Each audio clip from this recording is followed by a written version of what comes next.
Good afternoon, welcome to the news on Flip. I am Christian Chiku. Let's take a look at the headlines. Practicing polygamy curbs prostitution in our society. That is from N20M. Crisis brew as Gombe Bauchi states fight over oil wells. Breaking news: Labour Party chairman Okupe in 20 million naira scandal. West African leaders agree create regional force. And people Nigeria's Kaisha returns to Instagram after alleged mental illness. Let's take a look at the news in detail. N20M has blamed Southern Nigerian men for contributing to prostitution in the society by shunning polygamy. The politician, who is married to actress Regina Daniel, said this in a recent interview with reporters. He said many women are out there on their own without husbands, especially in the southern part of the country, and there is a high level of prostitution.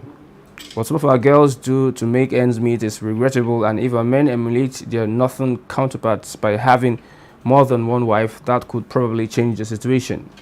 Nwoko, who has multiple wives, added that he and the Oni of Ife, Obainitan Ogunsi or Jaja II, are serving Nigeria by marrying many women. Over to Bauchi. A crisis appears to be brewing over the ownership of the Kolmani oil and gas field, as both Bauchi and Gombe states have started laying claims to the oil wells. Officials and residents of the two states have also accused each other of attempting to appropriate the site, which is said to contain 1 billion barrels of crude oil reserves and 500 billion standard cubic feet of gas. Development is coming barely 2 weeks after the President, Major General Muhammad Buhari, inaugurated oil exploration at the Kolmani oil field by the Nigeria National Petroleum Corporation Limited and its joint venture partners. Kolmani in the northeast Nigeria reportedly has oil in commercial quantities, with oil prospecting licenses 809, 810 cutting across Kolmani 1, 2, 3, 4, and 5.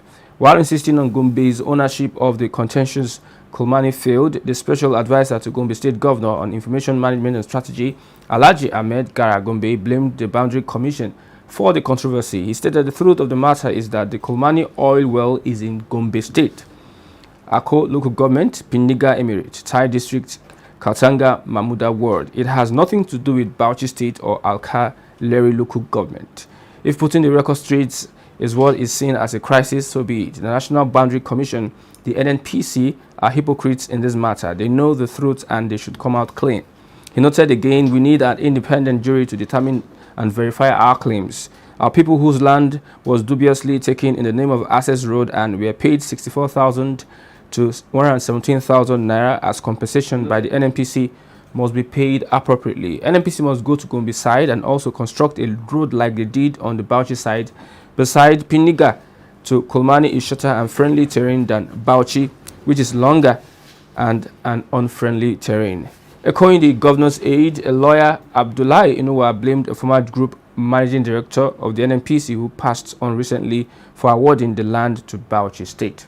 Now, on the breaking news, the chairman of the Ogun State chapter of the Labour Party, Michael Ashade, has accused Doyin Okupe of mishandling the 20 million naira mobilization fund for the state to mobilize for Peter Obi's presidential campaign rally in Oyo, but Okupe only released 4 million naira for the state chapter. Okupe, who is the campaign director of Peter Obi's presidential campaign council, was earlier stripped of his membership by the state chapter due to some allegations and has yet come under the fire. The Ogun State chairman of the Labour Party, Michael Ashade, alleged that Doyin Okupe mishandled the 20 million naira mobilization fund allocated to the party's state chapter. However, Okupe is yet to respond to the allegations against him. On the international scene, West African leaders agreed on Sunday to create a regional force to intervene against jihadism and in the event of coups, a senior official said. Leaders of the Economic Community of West African States had decided to take care of our own security in the region. Omar Aliyu Toure, president of the ECOWAS Commission, told journalists at a summit in Nigeria. They are determined to establish a regional force that will intervene in the event of need, whether this is the area of security, terrorism, and restore constitutional order in member countries, he added. Mali, Guinea, and Burkina Faso have all been hit by military coups in the last 2 years.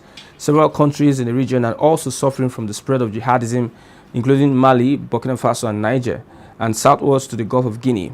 National armies, largely powerless against the jihadist forces operating across borders, have been cooperating with external actors such as the UN, France, and Russia. But Toure said the decision would restructure our security architecture, and the modalities of the planned regional force will be considered by defense chiefs in the second half of 2023. Toure said the funding of the force must also be decided by the ECOWAS. The official stressed that such an operation could not be solely dependent on voluntary contribution. And entertainment, Big Brother Nigeria housemate Kaisha has returned to Instagram following speculations that she was battling with mental health issues. Her fans took to social media in November to offer prayers for her well-being after she was reportedly spotted barefooted and unkempt in her Lekki estate. Kaisha, who had cleared her Instagram account of all posts, shared a video of herself and her mother discussing, laughing, and dancing on her account on Sunday. She captioned the video, "Family over everything." With that, we've come to the end of the news on Flip. I'm Christian Chiku. Thanks for watching. Bye for now.